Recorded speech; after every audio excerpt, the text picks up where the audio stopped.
My dear friends, sometimes in life, no matter how much we try, our words fail to heal. We explain, we argue, we justify, we cry, yet the wound remains open. But there is something far more powerful than words, something that often does what even the sweetest sentences cannot, and that is distance. Distance is not always disconnection. Distance is sometimes the medicine that gives time for hearts to breathe, for egos to dissolve, and for wounds to naturally heal. Remember, this silence doesn't mean weakness, and space doesn't mean the end. Often, it means a new beginning. My dear friends, have you ever noticed sometimes when two people are upset with each other, they try to solve it immediately with words? One says, "Let's talk right now."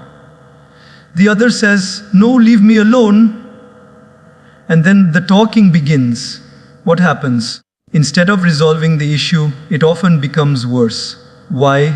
Because words spoken in anger don't act like medicine. They act like salt on a fresh wound. Think about this. If you have a small cut on your hand and someone pours hot chili powder into it, will the cut heal? Of course not. It will burn more, it will sting more, and the wound will take longer to recover. Similarly, when the heart is hurt, pouring words, sharp, heated, defensive words, only makes the pain sharper. Many people believe, if I explain myself enough, the other person will understand. But when emotions are high, the ears are closed, the heart is shut, and the mind is blocked. It's like trying to explain poetry to a person who is drowning. They don't need poetry, they need air. Sometimes, silence is more powerful than speech, because in silence, we don't create new wounds. In silence, we don't add fuel to the fire. Let me share a simple story with you. Imagine a husband and wife having an argument. The husband says, "You never listen to me." The wife says, "Well, you never understand me." And back and forth it goes. Each word becomes heavier than the last. Each sentence becomes sharper than a sword. By the end of the fight, they both forget what the issue even was, but the hurt from the words remains. The argument ends, but the echo of the words lingers in the heart like scars. Now think, if at that moment, instead of speaking, one of them had chosen silence, instead of fighting with words, they had chosen distance, maybe the wound wouldn't have grown deeper. My friends, words are like arrows. Once released, they cannot be taken back.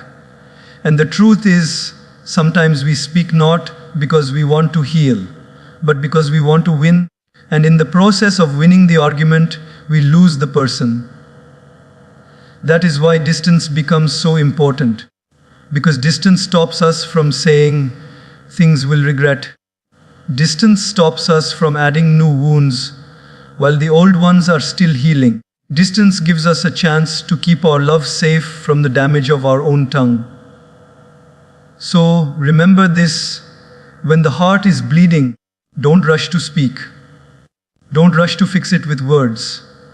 Sometimes the kindest thing you can say is nothing. My dear friends, have you ever noticed? When you're standing too close to a painting, you only see the brush strokes. You see the rough patches, the cracks, the tiny flaws. But when you step back a few feet, suddenly the same painting looks beautiful. What changed? The painting is the same. The brushstrokes are the same. What changed is your perspective. In the same way, when we are too close to a conflict, too close to our own hurt, we only see the flaws of the other person. We only see the brushstrokes of their mistakes. But when we create distance, when we step back from the situation, we start seeing the bigger picture. Let me share a little story. A young man once fought with his best friend over a very small issue. Words were exchanged, tempers flared, and both walked away in anger. The young man, full of pride, said to himself, "I will never talk to him again." That night, he was restless. He replayed every word in his head, every insult, every reaction. But then, after a few days of no contact, something magical happened. His anger began to fade. His mind began to calm down. And when he looked back, he realized the fight wasn't as big as he had made it. He asked himself, do I really want to lose years of friendship over one heated moment? That realization came not from more words, but from distance. When we are inside the fire, we only feel the heat. But when we step outside the fire, we can see how small or big the flames truly are. Distance allows us to measure reality. Many of us, in our relationships, try to solve everything instantly. We want immediate closure, immediate answers, immediate apologies. But my friends, the truth is, hearts don't heal on deadlines, they heal in their own time. And distance provides that time. Have you noticed how astronauts view Earth from space? When you and I look at the ground, we see problems. We see traffic, pollution, stress, noise. But when astronauts look at the Earth from space, they see beauty. They see one small, glowing blue planet, fragile and united. What changed? The Earth is the same, but their distance gave them a higher perspective. Similarly, in our relationships, distance lifts us above the noise. It gives us altitude. It allows us to see that maybe the fight was small compared to the love. Maybe the mistake was temporary compared to the bond. Maybe the anger is strong, but the connection is stronger. My dear friends, distance doesn't mean we don't care. It doesn't mean we are abandoning someone. Distance is simply stepping back so we can return with a clearer mind and a softer heart. It is pausing the argument so that we don't destroy the relationship. Remember, this proximity creates intensity, but distance creates clarity. So the next time emotions run high, instead of rushing to fix everything with force, take a step back, give space, allow distance. Because what words cannot show you in the heat of the moment, perspective will reveal to you in the calm of silence. My dear friends, do you know the most dangerous sentence in human relationships? It is not, I hate you. It is not, I don't love you anymore. The most dangerous sentence is, I am right and you are wrong. The moment that sentence enters, ego has entered. And when ego comes in through the door, love quietly slips out through the window. You see, the problem is not always the problem. The problem is usually the ego attached to the problem. Let me give you a simple example. Imagine two people fighting over which road to take while driving. The husband says, this way is faster. The wife says, no, that way is shorter. Now, both may be wrong, both may be right, or both may be equally confused. But the fight is not about the road anymore. It becomes about who wins the argument. That's the power of ego. It converts small disagreements into big battles. Now here's the truth: when egos collide, no amount of talking helps. Because words spoken under ego are not spoken to understand, they are spoken to conquer. They are not spoken to connect, they are spoken to dominate. And what happens?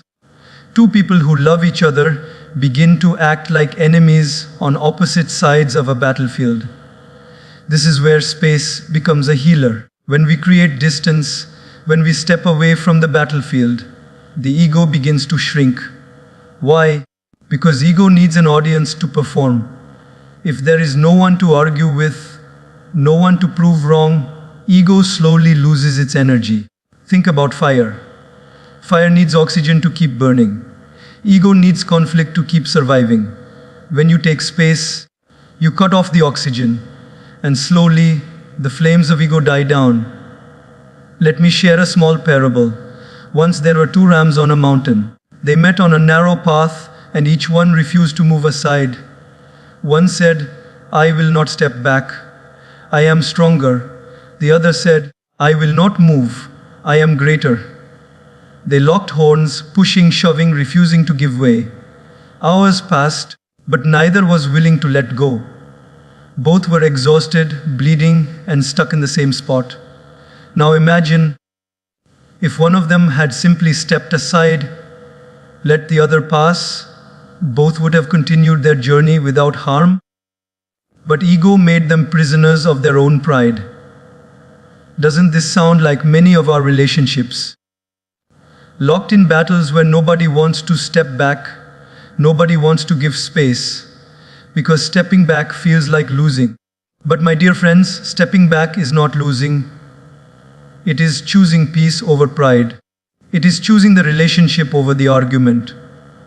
That is why space is powerful. Space reduces ego clashes because it interrupts the fight.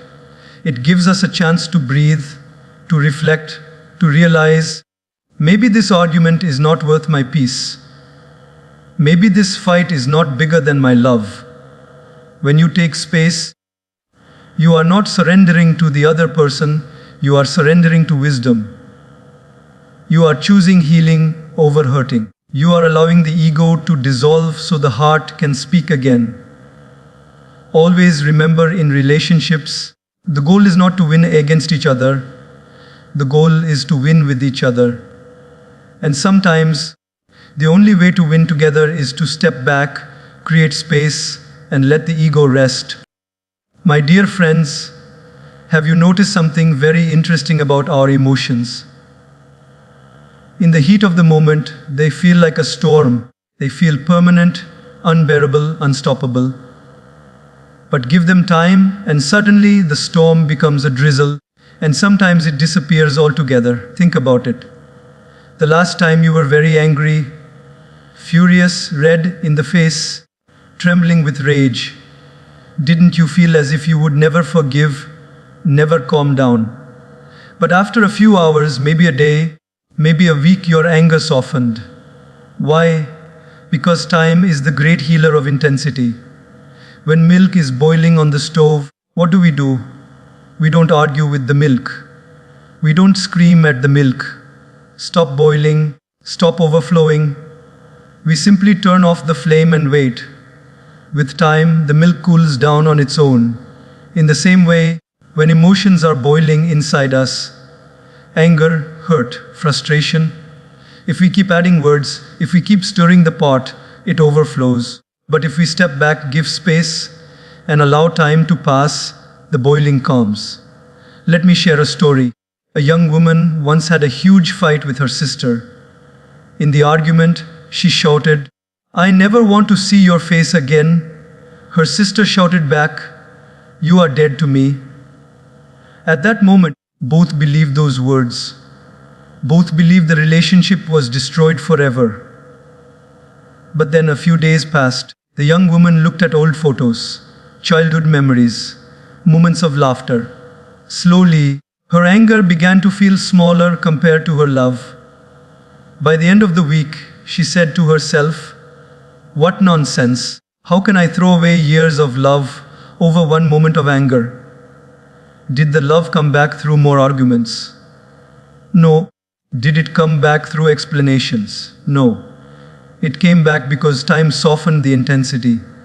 My dear friends, time is like water over a burning coal.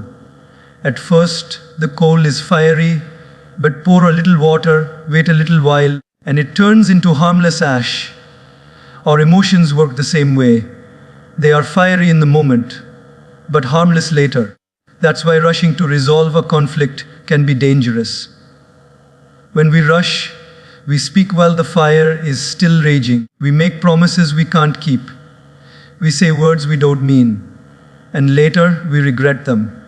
But when we wait, when we allow time to pass, the fire weakens, and suddenly forgiveness becomes easier, compassion becomes possible, and clarity returns.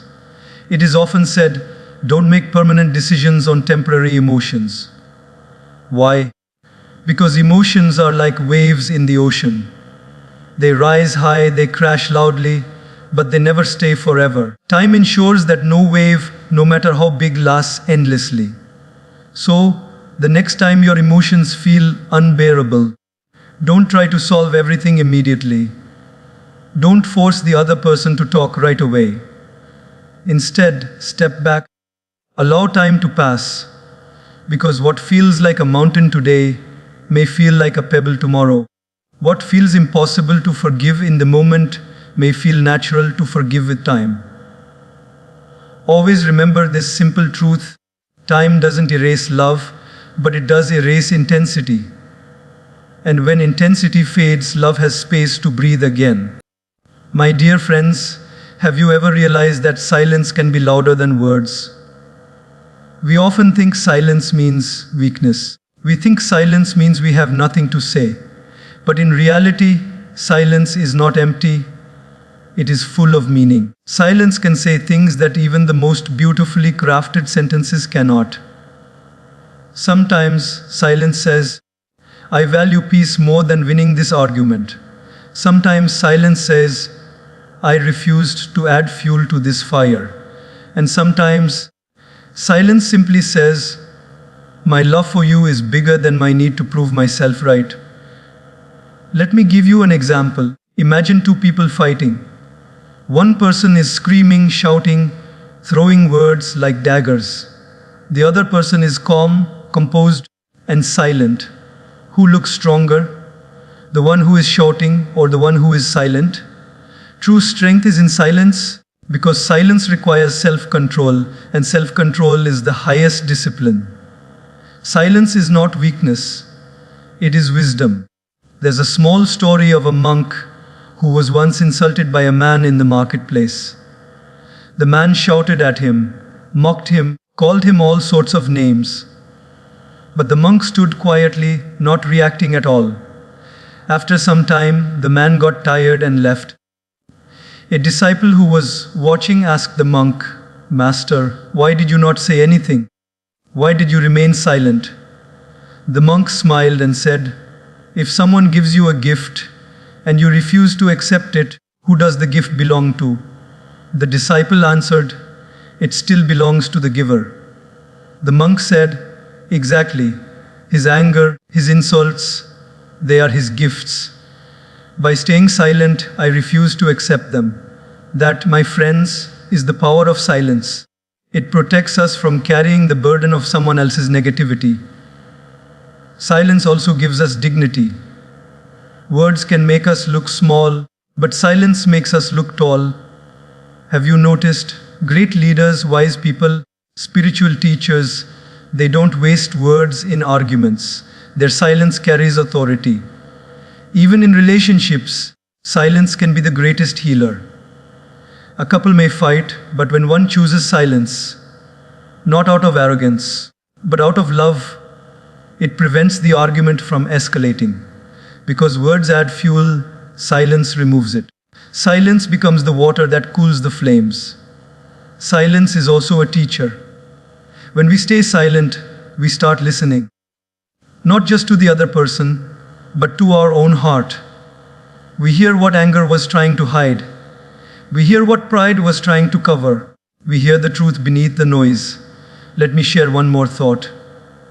In music, what makes a melody beautiful is not just the notes. It is the pauses between the notes.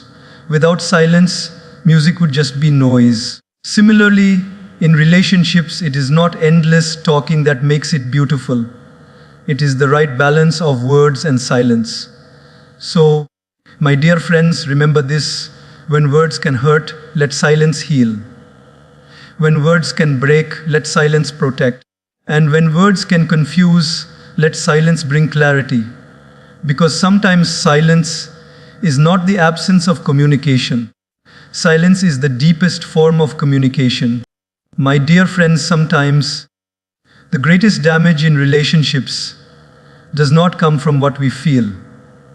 It comes from what we say in the heat of the moment. Emotions rise like a storm, and if we are not careful, we release words that cannot be taken back. A hurtful word, once spoken, cannot be erased. An angry outburst, once unleashed, cannot be undone. And though we may apologize later, the wound remains. Think about it. If you break a glass, you can glue it back together, but the cracks will always remain visible. Similarly, harsh words may be forgiven, but they are rarely forgotten. This is why distance, in moments of conflict, is such a powerful medicine. It prevents us from causing irreversible damage. Let me share a simple story. There was once a boy with a very bad temper. He would often shout at his friends, insult people, and say things he didn't mean. One day, his father gave him a bag of nails and told him, "Every time you lose your temper, hammer one nail into the fence." The boy did this for weeks, and soon the fence was full of nails. Later, the father said, "Now, every time you control your temper, remove one nail." Slowly, the boy removed all the nails. When he proudly told his father that the fence was empty again, his father said, "Yes, but look at the holes. The nails are gone, but the scars remain." My dear friends, our words are like those nails. We may remove them later with apologies, but the scars remain in the hearts of those we hurt. That is why distance is so important. When we step back, when we allow ourselves time and space, we stop ourselves from hammering those nails in the first place. We stop ourselves from creating damage that no sorry can fully repair. Imagine this. A husband and wife are arguing late at night. Both are tired, both are angry. If they continue talking, they might say something extreme, something they don't really mean. Perhaps he might say, "I regret marrying you." Perhaps she might say, "You've ruined my life." These words are not true, but in anger they escape. And once spoken, they echo in the heart forever. But if one of them simply says, "Let's pause, let's talk tomorrow," the distance they create in that moment may save the relationship from years of hidden pain. It is often not the problem itself that destroys relationships. It is the unnecessary damage caused while dealing with the problem. Distance prevents that destruction. Think of distance as the safety lock on a weapon. When the safety is on, the weapon cannot fire, even if you accidentally pull the trigger. Similarly, distance is the safety lock on our emotions. It prevents us from firing words that can kill trust, respect, and love. And here's the beauty. Distance not only protects the other person, it protects us too. Because later, when the storm has passed, we won't have to regret saying things we never meant. We won't have to live with the guilt of hurting someone we deeply love. So, my dear friends, never underestimate the power of distance. If silence protects the relationship from fire, distance protects it from permanent scars. Because some things can be mended, but once broken too deeply, they can never be the same again. Always remember, distance is not avoidance. Distance is protection. It is not running away from the relationship. It is running away from the destruction of the relationship. My dear friends, life will give us moments of love, and life will give us moments of conflict. In love, we want to be close. In conflict, we want to explain. But remember this simple truth: closeness without space can suffocate, and words without wisdom can wound.